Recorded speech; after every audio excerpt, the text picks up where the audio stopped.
শিৱসাগৰৰ বিধায়ক অখিল গগৈয়ে বহুকেইটা সংগঠনে চৰকাৰী পৃষ্ঠপোষকতাত সন্দেহযুক্ত নাগৰিকৰ বিৰুদ্ধে থিয় দিয়া বুলি কৰা মন্তব্যক লৈ খৰ্গহস্ত হৈ পৰিছে এতিয়া বীৰ লাচিত সেনাৰ নেতা শৃংখল চলিহা। শৃংখল চলিহাই আজি সংবাদ মাধ্যমৰ আগত কয় যে আমি কোনো 2020 ক্ৰিকেট মেচ খেলা নাই, যে আমাক কোনোবাই স্পন্সৰশ্বিপ কৰিব। অখিল গগৈয়ে মুখ্যমন্ত্ৰীক সোধক তেখেতে কাক স্পন্সৰশ্বিপ কৰিছে। শিৱসাগৰত কোনো নাগৰিক হোৱাৰ প্ৰয়োজন নাই বুলি উল্লেখ কৰি যিকেইটা জাতীয় দল সংগঠনক আঙুলি টুৱাইছে সেইকেইটাক কাণত ধৰাই থ'লেই শিৱসাগৰত শান্তি সম্প্ৰীতি ঘূৰি আহিব বুলি মন্তব্য প্ৰকাশ কৰে শৃংখল চলিহাই। লগতে শৃংখল চলিহাই কৰিছে কেইবাটাও গুৰুত্বপূৰ্ণ মন্তব্য। মিয়াৰ হৈ ওকালতি কৰিলে অখিল গগৈক উফৰাই দিম বুলি মন্তব্য প্ৰকাশ কৰিছে শৃংখল চলিহাই।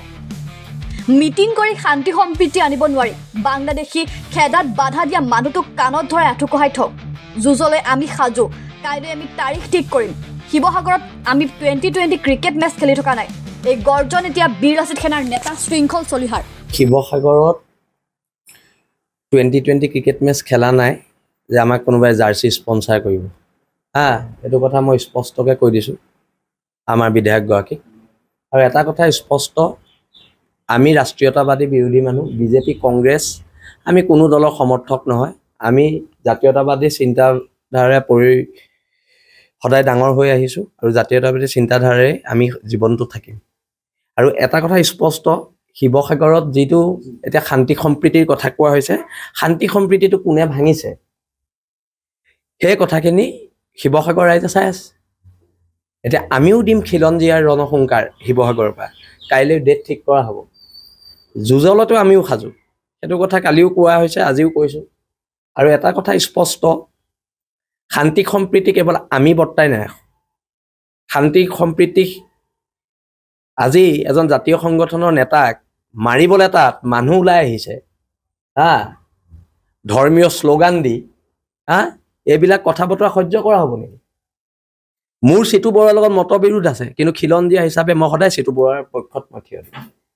আজি কাৰোবাৰ লগত মতবিৰোধ থাকিব পাৰে, কিন্তু বসন্ত গগৈ পক্ষত যদি বসন্ত গগৈ বিপদ হয় আমি একগোট হ'ম।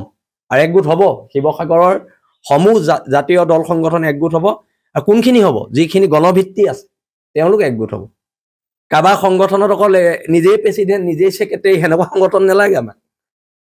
গণভিত্তি থকা সংগঠন একলগ হ'ব। আৰু সেইকাৰণে আমি এখন ঐক্যবদ্ধ সংগ্ৰাম কৰিম খিলঞ্জীয়া মানুহৰ প্ৰভুত্ব ৰক্ষা। এই এমুঠিমান মানুহ আছোঁ, আমাক এতিয়া মাৰি পেলাব লৈছে। আমাক মাৰিছেই অলৰেডিতো মাৰিছে না। খিলঞ্জীয়া মানুহক সন্দেহযুক্ত মানুহখিনিয়ে মাৰা নাই জানো? অসম পুলিচক মাৰি মূৰ ফালি দিছে। তাৰপিছত আকৌ ইয়াত ধৰ্ম নিৰপেক্ষতাৰ কথা আহে। হিন্দু বাংলাদেশী যেতিয়া আমি বিৰোধ কৰোঁ, আমি খুব ভাল জাতীয়তাবাদী মানুহ। আমি মুছলমান বাংলাদেশী যেতিয়া বিৰোধ কৰোঁ, আমি লগে লগে সাম্প্ৰদায়িক বিজেপিৰ এজেণ্ট। এই প্ৰশ্নটো যদি অখিল গগৈ ডাঙৰীয়াই কৈছে যে কোনোবা দল সংগঠনক স্পন্সাৰ কৰিছে, আপুনি মুখ্যমন্ত্ৰীক মুকলিকৈ প্ৰত্যাহ্বান জনাই আপুনি সোধক যে মুখ্যমন্ত্ৰীয়ে কোন দল সংগঠনক স্পন্সাৰ কৰিছে। সোধক তেখেতক, তেখেতে ক'ব নহয় কাক কৰিছে কাক নাই কৰা। কিন্তু শিৱসাগৰ আমাৰ শিৱসাগৰত বহিৰাগত সন্দেহযুক্ত মানুহ খেদিমেই আমি, এইটো স্পষ্ট কথা।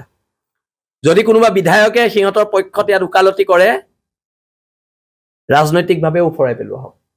শিৱসাগৰ খিলঞ্জীয়া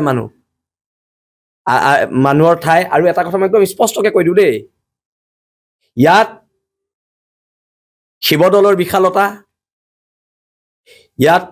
বিশালতাই কথা কয়, ইয়াত বৰপুখুৰীৰ সৌন্দৰ্যই কথা কয়, ইয়াত ৰংঘৰৰ ঐতিহ্যই কথা কয়। ইয়াত বাংলাদেশী ৰক্ষকৰ কথা শিৱসাগৰৰ খিলঞ্জীয়া জনগণে নুশুনে। বাংলাদেশী ৰক্ষকৰ কথা খিলঞ্জীয়া জনগণে ইয়াত নুশুনে। আজি এখন নাগৰিক সভা পতা আছে শিৱসাগৰত শান্তি সম্প্ৰীতি অটুট ৰখাৰ ক্ষেত্ৰত। মই গুৱাহাটী যাওঁ, মোৰ নাগৰিক সভালৈ যোৱাৰ সময় নাই।